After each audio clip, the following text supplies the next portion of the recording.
ചായ എടുക്കട്ടെ അച്ഛാ? വേണ്ട മോളെ, എന്താണ് ശരിക്കുള്ള പ്രശ്നം അവന്റെ? ഈയിടെയായിട്ട് ചേട്ടൻ എന്തോ പ്രശ്നമുണ്ട് അച്ഛാ. അതിനളിയൻ ഇങ്ങനൊരു പ്രശ്നമുള്ള കാര്യം എനിക്കറിയത്തില്ലല്ലോ.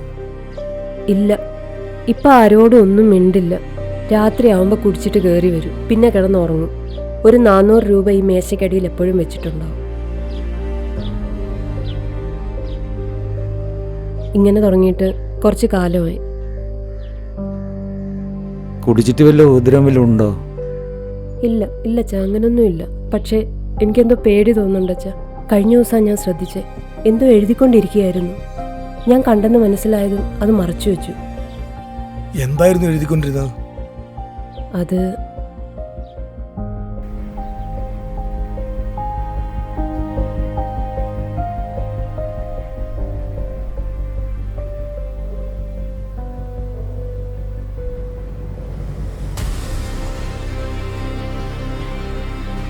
അതിൽ കുറച്ച് ട്രെയിനിൻ്റെ പേരുകളും സമയങ്ങളുമാണ്.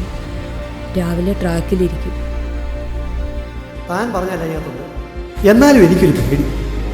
എന്തോ സംഭവിക്കുമോ?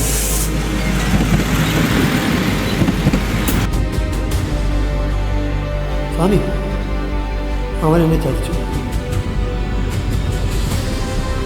ഡേവിഡ് എന്ന് പറയുന്ന ഒരാൾ ഇടയ്ക്കൊക്കെ വീട്ടിൽ വരുമായിരുന്നു. ഇപ്പം അങ്ങനെ അയാളെ കാണാറ് പോലും ഇല്ല.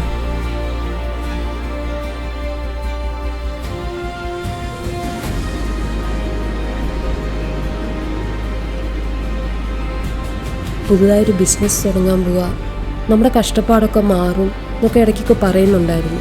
പിന്നീടാണ് ഈ മാറ്റം.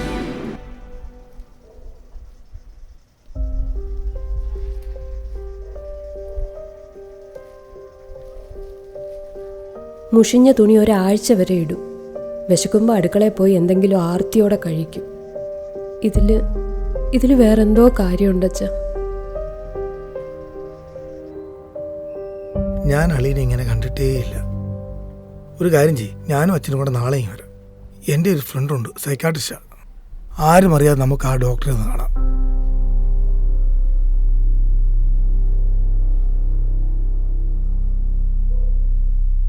അവനെ എഴുന്നേൽക്കട്ടെ,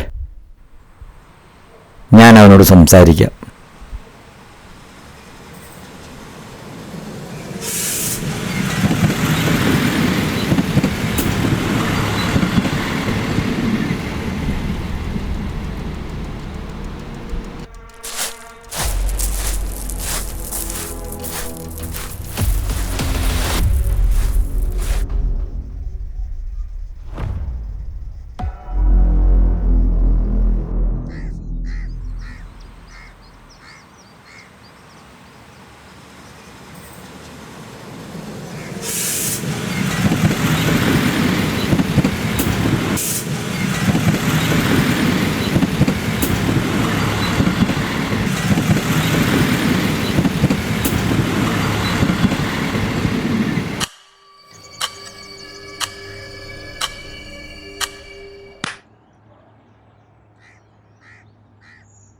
ഏതായാലും നീ കാണാൻ പറ്റിയ സ്ഥലം തന്നെയാണ് തിരഞ്ഞെടുത്ത്.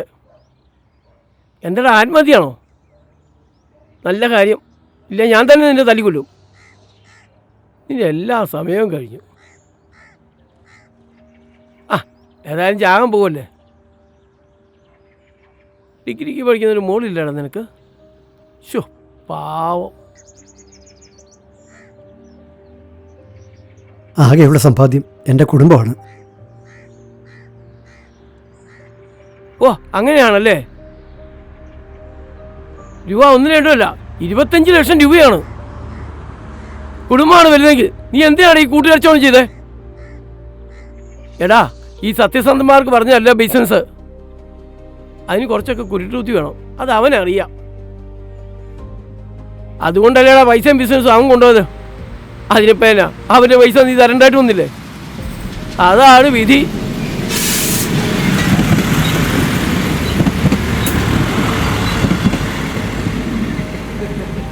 എന്താടാ ചാടുന്നില്ലേ? ട്രെയിൻ വരുന്നുണ്ട്.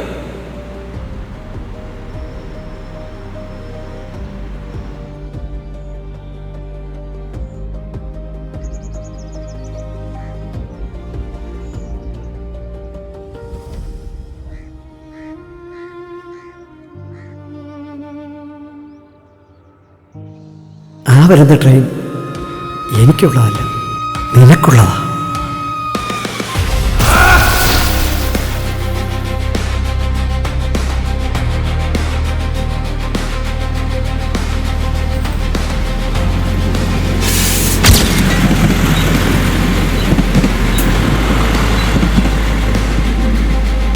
നീ ഇതെവിടാ?